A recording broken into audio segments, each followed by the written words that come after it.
Okay, so when I say the book of Revelation, what's the first thing that pops into your head? I'm guessing it's, beasts with 7 heads, the 4 horsemen, a fiery end to the world, that kind of thing, right?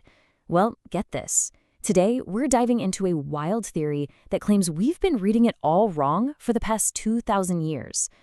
For pretty much all of Christian history, people have looked at this book as a sort of roadmap to the future, a prophetic puzzle, a blueprint for the end times that we're supposed to piece together to figure out what's coming. It's always been seen as the final chapter of our story, one that hasn't been written yet. And honestly, that view seems to make sense, especially when you look at the very first verse. It says right there, "These things must soon take place." But that creates a little bit of a problem, doesn't it? I mean, 2,000 years is a really long time for soon, and it's that little word that opens the door for a completely different way of looking at everything. And here it is. This is the big question at the heart of this whole theory. What if soon actually meant, well, soon? As in, soon for the people who first read it.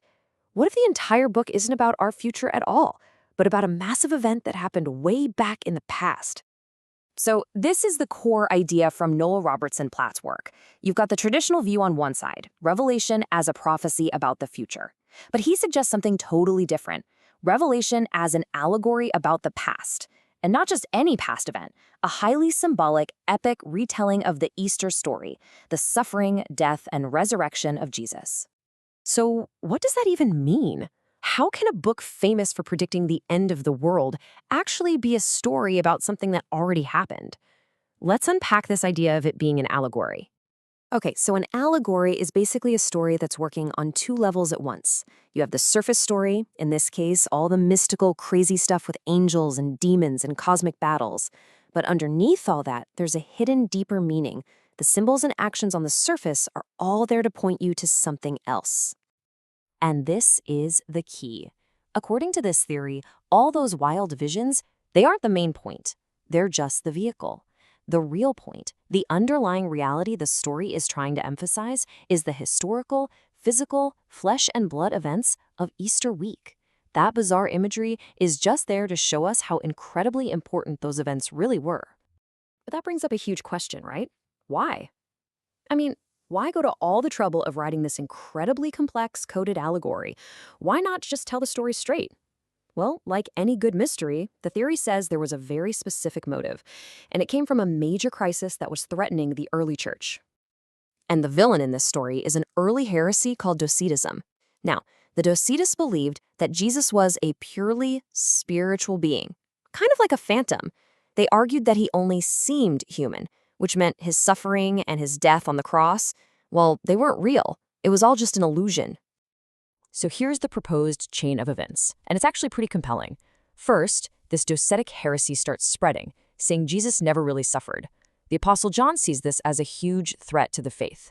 So what does he do? He writes Revelation, not as a prophecy, but as a weapon, an anti-docetic weapon, using this intense, visceral, over-the-top imagery to practically scream at the reader that the suffering was real, it was physical, and it was brutal. Okay, so if Revelation is a code, we're going to need a key to crack it. How do you possibly get from a 7-headed beast to the Easter story? Well, this theory proposes one single powerful idea that unlocks the whole thing. And here it is. This is our decoder ring. It's a theological concept called the SIN-IMPUTED Christ. Now, the idea here is that at the moment of the crucifixion, Jesus theologically became the embodiment of all human sin. Just think about that.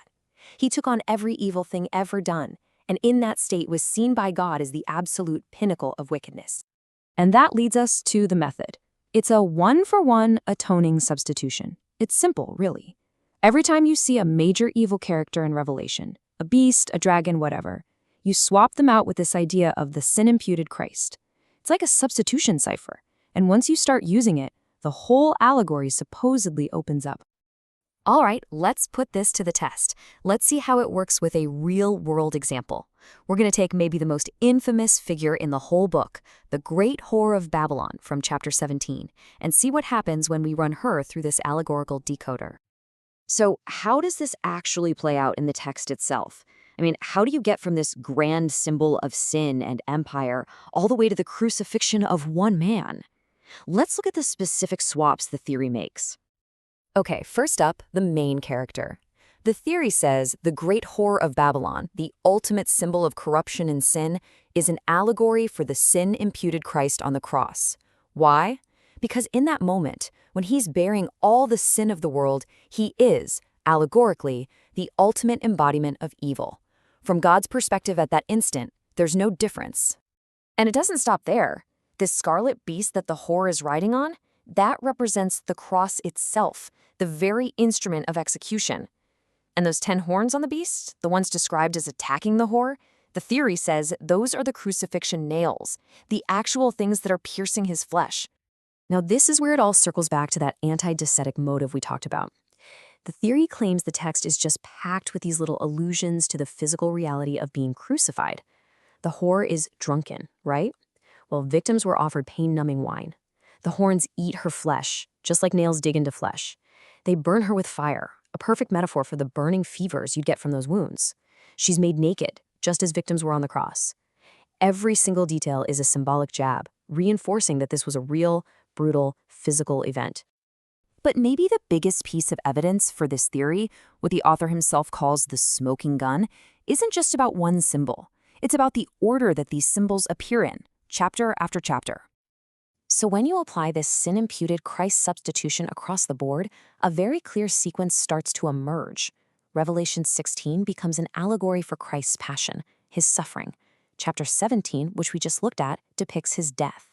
Chapter 18 then describes his burial. And finally, chapter 20 paints a picture of his resurrection. It seems to line up perfectly with the timeline of the Easter story. So here's the bottom line. The theory argues that this sequence is absolutely not a coincidence. It's proof of a deliberate design. And if it's true, it completely transforms the book. It's no longer a confusing jumble of future predictions, but a highly structured, deeply theological retelling of the most important event in Christian history. And that leaves us with one heck of a question, doesn't it? Is this theory the long-lost key that finally cracks the code of the apocalypse, revealing it as a powerful argument against a first-century heresy? Or is it just a brilliant but modern reimagining of a deeply mysterious ancient text? That's something to think about.